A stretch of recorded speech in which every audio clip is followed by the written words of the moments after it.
शराबी पति। आपको तो पता ही होगा कि हमारे भारतवर्ष में शादी होती है तो उससे पहले लड़का और लड़की के घर वालों के जांच पड़ताल होते हैं। ये क्यों होते हैं आपको इस वीडियो से समझ में आ जाएगा। मेरा नाम रानी है। मैं बहुत ही लोअर मिडिल क्लास परिवार की लड़की हूँ। मेरा परिवार बड़ी मुसीबतों से अपना गुजारा चला रहा है। मेरे घर में एक बेकार मुसीबत है मेरी शादी की। कितने ही रिश्ते अब तक मेरे घर वाले देख चुके हैं, लेकिन किसी को मैं पसंद नहीं आई।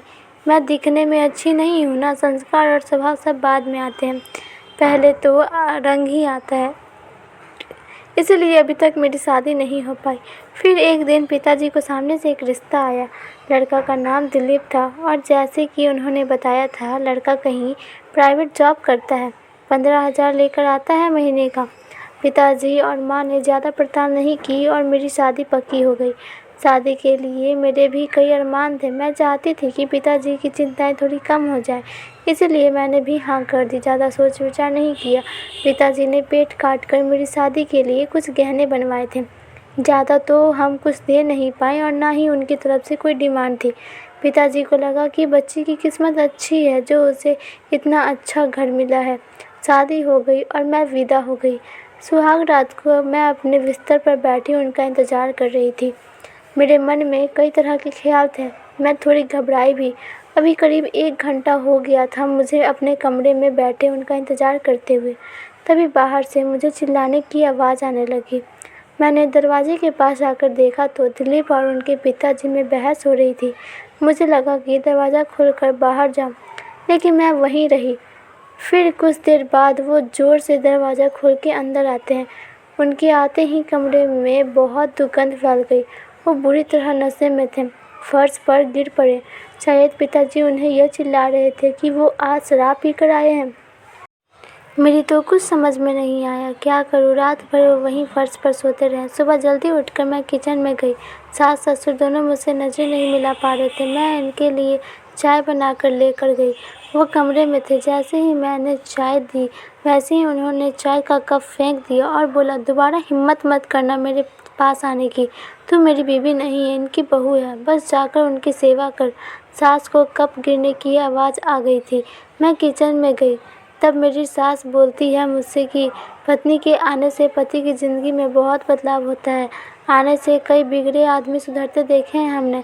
मैं कुछ नहीं बोली, सिर्फ इतना ही सोच रही थी कि यह मेरे साथ क्या हो गया। जिस बच्चे को उसके माता पिता नहीं बदल सके, उसे मैं कैसे बदल सकूंगी। ऐसे लड़के से किसी की शादी करना क्या सही है?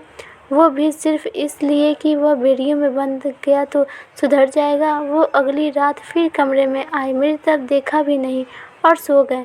सुबह जब मैं उठी तो मेरे कमरे का कबाड़ खुला था। उसमें रखे मेरे गहने गायब थे। मैंने जाकर यह बात अपनी सास को बताई। वो ज़्यादा कुछ नहीं बोली, सिर्फ यह बोली कि अपनी चीज़ें तो संभाल कर नहीं रख सकती क्या? दिलीप जी भी घर पर नहीं थे। मैं समझ गई कि वो ही शायद मेरे गहने भी लेकर गए।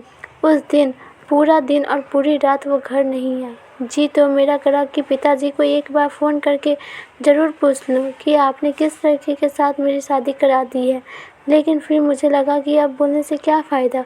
वो 3 दिन बाद घर पर आए। आते ही उनके और उनके पिताजी के बीच कहासुनी हो गई। मेरी सास ने मुझे फिर से ताना मारा। बहू लाए थे कि चलो बेटा संभल जाएगा, लेकिन उसके आने के बाद तो ये ज़्यादा बिगड़ गया है। मैंने भी सोचा कि मैं इतनी जल्दी तो हार नहीं मानूंगी, इसलिए मैंने अपने आंसू नहीं गिरने दिए। मैंने उनसे फिर बात की। मैंने पूछा कि आप क्या चाहते हैं, ऐसे ही ज़िंदगी को आगे बढ़ाना है या आपने कुछ सोचा है? वो बोले कि तुझे जो करना है तो कर, मुझे तेरी शक्ल भी नहीं देखनी। मुझे थोड़ा गुस्सा आया और बोली कि फिर आपने शादी क्यों की? वो ज़ोर से बोले, शादी मेरे घर वालों के कहने पर की। मुझ पर कर्जा था 2 लाख का, वो उन्होंने तभी दिया जब मैंने शादी को माना। फिर मैं बोली कि फिर मेरे आपने गहने इसलिए लिए थे? बस मेरे इतने बोलने पर उन्होंने मुझे ज़ोर से चाटा मार दिया। मैं जैसे सुन रह गई। अभी 7 दिन भी नहीं हुए थे मेरी शादी को और मेरे साथ ये हो रहा था। अब मैं रात भर सोई नहीं पाई। मैं अपने भविष्य के बारे में सोच रही थी और मेरे सामने कई विकल्प थे, जिसमें से मुझे चुनना था। रात भर मैं यही सोचती रही। सुबह हुई और मैंने अपना सामान पैक कर लिया। मेरी सास मुझसे पूछने आती है, यह क्या कर रही हो? मैंने बोला, मैं अपने घर जा रही हूँ। सास ने मुझे ताना मारा कि तुम्हारे घर में खाने को नहीं है, 2 दिन में वापस तुझे यहीं आना पड़ेगा। मैं बोली, मैं जैसी भी हूँ मेहनत करके खा सकती हूँ, तुम्हारे बेटे की तरह चोर और शराबी नहीं हूँ। मेरी सास मेरा मुँह देखती रह गई। पता नहीं मुझ में इतनी हिम्मत कहाँ से आ गई।